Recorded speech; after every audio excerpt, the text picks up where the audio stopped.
Moi, une des morts qui m'a le plus anéanti de toute l'histoire des séries.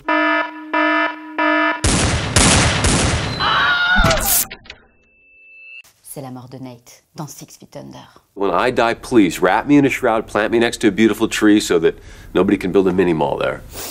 Allez, groupe de soutien, on essaie tous de pas pleurer. Saison 5, épisode 9. Nate se remet de son opération du cerveau après une deuxième rupture d'anévrisme qui a failli lui coûter la vie. On sait depuis la saison 1 qu'il souffre d'une malformation artério-veineuse qui le soumet à un risque très élevé d'accident cérébral et il a déjà frôlé la mort. À la fin de l'épisode 8, il couche avec Maggie, la fille de George, alors que sa femme, Brenda, est enceinte. No husband today? No, he couldn't get away from work. Et là, bam, il a une attaque. On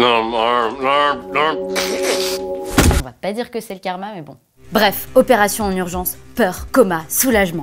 I've seen worse. Le plus dur est passé, le médecin est confiant, il reste 3 épisodes avant la fin de la série, pas de raison de s'inquiéter. Tellement naïf. If everyone could follow me. Tout le monde, sauf sa mère qui n'est pas au courant de ce qui s'est passé car elle fait du camping avec son ex.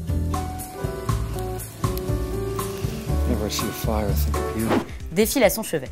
Entre-temps, grosse déprime quand Brenda lui dit qu'elle le pardonne de l'avoir trompé mais que le gars demande le divorce. Are you saying what I think you're saying? Yeah. Il se retrouve à la fin de la journée avec David qui allume la télé. Nate s'endort et commence à rêver. Un David babos vient le chercher en fourgonnette pour partir au bord de la mer. À la plage. Il fume un joint.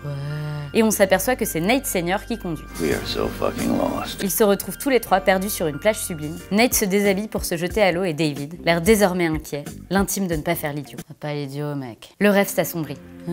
David redevient David. Le rêve de Nate est devenu le cauchemar de David. I wanna smoke some crack.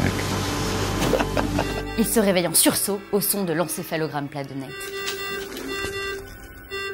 Et là, paf, il est mort.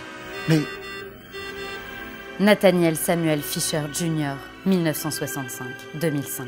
Ainsi s'achève l'épisode 9, sur un choc d'une violence implacable qui sera suivi de 3 épisodes tous plus merveilleux et tristes les uns que les autres. En fait, 6 Feet Under, ça fait vraiment partie de ces séries que tu regardes parce que c'est trop beau en sachant pertinemment que ça va te détruire. Après la mort de Nate, le tableau c'est ça. T'es en position latérale de sécurité dans ton lit avec la lumière éteinte et tu te mouches dans ton drap parce que le stock de mouchoirs est épuisé depuis 2 jours.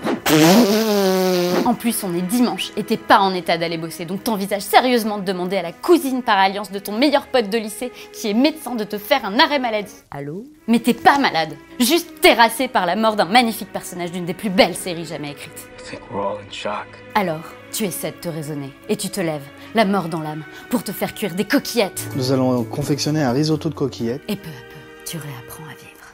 The rest of us managed. Mais quand même, c'était brutal.